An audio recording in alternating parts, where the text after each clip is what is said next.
नमस्कार। डिप्रेशन, मानसिक अवसाद एक ऐसी दशा जो लगभग हर व्यक्ति के जीवन में कभी न कभी ये समय ज़रूर आता है कि वो मानसिक रूप से थोड़ा सा हल्का सा विचलित हो जाता है और मानसिक अवसाद की स्थिति में उसका मन चला जाता है।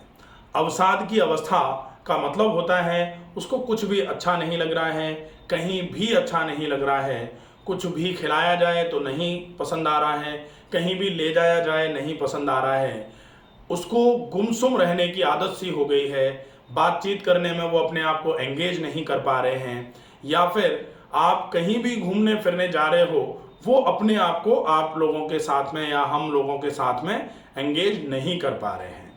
ऐसी स्थिति डिप्रेशन की स्थिति मानी जाती है। डिप्रेशन के वैसे तो बहुत सारे कारण होते हैं, बहुत ऐसे कारण भी हैं जो सामान्य तौर पर कभी ना कभी किसी न किसी इंसान को ऐसी स्थिति में लेकर के आ जाते हैं। जैसे अगर फैमिलियल कॉज कुछ बना हुआ है, जैसे पारिवारिक कारण जो होते हैं, परिवार में किसी की किसी से बन नहीं रही है, किसी से लड़ाई हो गई है, ऑफिस में अगर किसी की किसी से लड़ाई हो गई है, प्रमोशन नहीं हो पाया है, या फिर मान लो कोई और आर्थिक नुकसान हो गया है, या फिर कहीं कोई ऐसी समस्या जिस घटना के घटने की आशंका भी नहीं हो और ऐसी कोई घटना घट जाए तो भी लोगों को एकदम से डिप्रेशन के फेज में लोग आ जाते हैं। कोई बहुत अपना अगर दूर हो जाए, किसी की मृत्यु हो जाए तो भी बहुत सारे लोग एकदम से डिप्रेशन के फेज में चले जाते हैं। अब ये डिप्रेशन जो है ये दो प्रकार का होता है। एक तो होता है ट्रांजिएंट डिप्रेशन, जिसमें डिप्रेशन हुआ, कारण जो था वो ऐसा था कि कुछ समय के लिए मन जो है विचलित हुआ, मन जो है अवसाद की अवस्था में गया, लेकिन धीरे धीरे करके सारी चीज़ें फिर से सामान्य हो गई। एक होता है क्रॉनिक डिप्रेशन, का मतलब होता है कि 2 दिन, 5 दिन, 10 दिन, 15 दिन, महीने भर, 2 महीना, 3 महीने, और उसके बाद फिर डिप्रेशन की अवस्था से मरीज जो है वो बाहर ही नहीं आ पा रहा है, तब फिर इस डिप्रेशन को क्रॉनिक डिप्रेशन कहना चालू कर दिया जाता है। किसी भी डिप्रेशन की अवस्था से बाहर आने में सबसे अच्छे तरीके से जो चीज़ आपकी मदद करती है वो है कैसे भी करके बॉडी को अल्कलाइन करना चालू कर दीजिए। बॉडी को अल्कलाइन करेंगे, अल्कलाइन करने में ज़्यादा से ज़्यादा मात्रा में पानी पीजिए। दिन में 2 बार स्नान करिए, एक बार सवेरे, एक बार रात को सोने से पहले। ज़्यादा से ज़्यादा मात्रा में हरी सब्जियों का सलाद, ताजे फलों का रस या ताजे फलों का सलाद, इसका ज़्यादा उपयोग करिए। आप किसी भी प्रकार का कोई भी तामसिक भोजन ना करें। तामसिक भोजन में चाहे वो नॉन वेजिटेरियन डाइट जो होती है वो हो, चाहे वो बहुत ज़्यादा मात्रा में गरिष्ठ भोजन का उपयोग हो, चाहे वो एकदम से बल्क ईटिंग जो होती है, ओवर ईटिंग जिसको कहा जाता है, वो हो। कभी कभी कुछ प्रॉब्लम नहीं है, लेकिन आपने एकदम से बहुत ज़्यादा मात्रा में भोजन कर लिया है, उसकी वजह से पेट एकदम से अफारा से भर गया है, उसकी वजह से भी आपको कभी कभी ऐसा लगता है कि गड़बड़ हो गया सारा।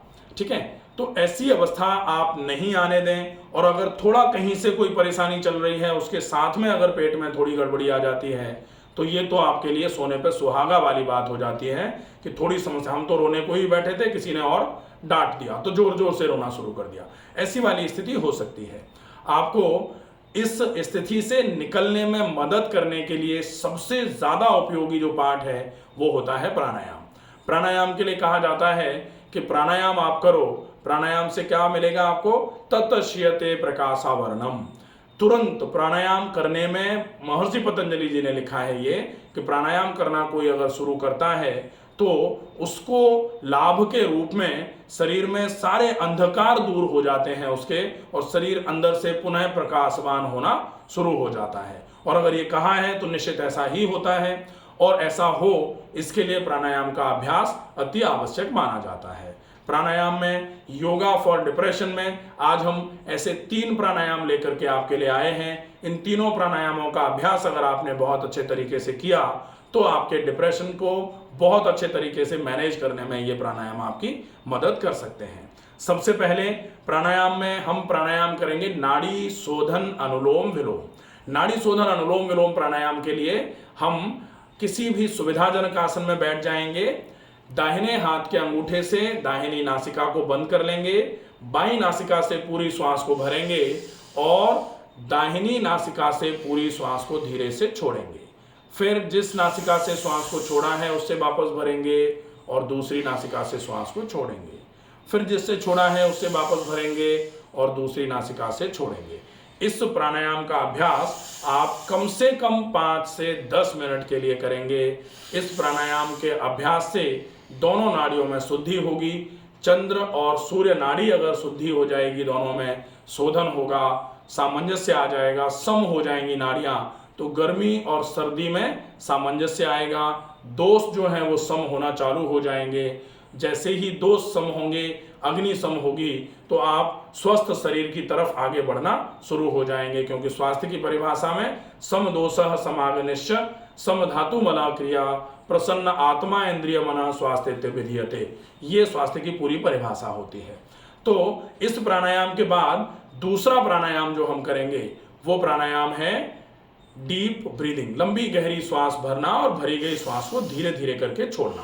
पूरी श्वास को भरना है, शुद्ध हवा ज़्यादा से ज़्यादा अंदर गई, धीरे धीरे करके पूरी हवा को बाहर निकालना है। जो अशुद्ध वायु है वो पूरे शरीर से, फेफड़ों से होते हुए बाहर निकलना शुरू हो जाएगी। इस प्रक्रिया का अभ्यास आप लगभग 50 से 100 बार कर सकते हैं। लगभग 7 से 15 मिनट के आसपास में ये प्रक्रिया आपकी पूरी हो जाएगी।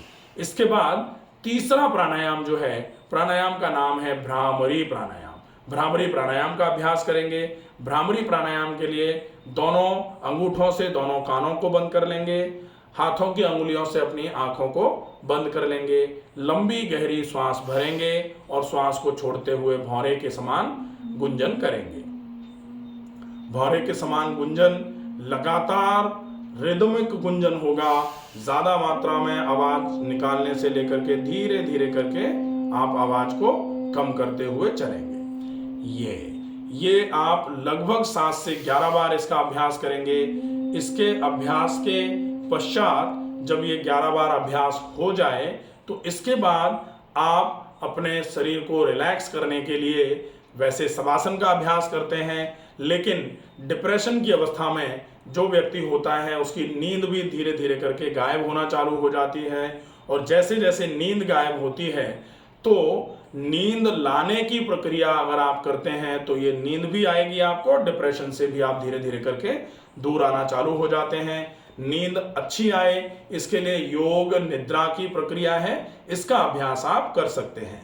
योग निद्रा किस तरीके से किया जाए, क्या क्या योग निद्रा में आपको करना चाहिए, किन किन तैयारियों की आवश्यकता है, प्री ऑपरेटिव प्रोसेस क्या है, ऑपरेटिव प्रोसेस क्या है और पोस्ट ऑपरेटिव क्या है, इसके लिए योग निद्रा बाय डॉक्टर रमाकांत शर्मा एक पूरा अलग से टॉपिक है, वीडियो है। इसको आप अच्छे तरीके से देख करके योग निद्रा का अभ्यास अच्छे से सीख सकते हैं। उसको डाउनलोड करके रख लीजिए। आप उसको डाउनलोड करके रखना इसलिए ज़रूरी है कि आप इंटरनेट को ऑफ करके फिर योग निद्रा जो डाउनलोडेड फॉर्म में है उसको चला करके मोबाइल को थोड़ा दूर रख के आंखों को बंद करके सीधे लेट करके योग निद्रा का अभ्यास करेंगे। वो आपके मन को बहुत अच्छे तरीके से स्थिर कराने में आपकी मदद करती है। तो ये विशेष चीज़ें हैं जिनके उपयोग से आप अपने डिप्रेशन से बाहर आ सकते हैं। डिप्रेशन की अवस्था कोई परमानेंट अवस्था नहीं होती है। आप डिप्रेशन से अगर बाहर आना चाहते हैं तो आपको अपने ब्रेन को कहीं ना कहीं एंगेज कराने की ज़रूरत पड़ती है। आशा है ये जो वीडियो में बताई गई चीज़ें हैं ये आपके लिए बहुत कारगर सिद्ध होंगी। ज़्यादा से ज़्यादा लोगों तक इस वीडियो को पहुंचाया जाए ताकि ज़्यादा से ज़्यादा वो लोग जो डिप्रेशन की समस्या से जूझ रहे हैं वो अपने आप को इस समस्या से बाहर निकालने में सक्षम हो जाएं। स्वस्थ रहिए, सुरक्षित रहिए। धन्यवाद।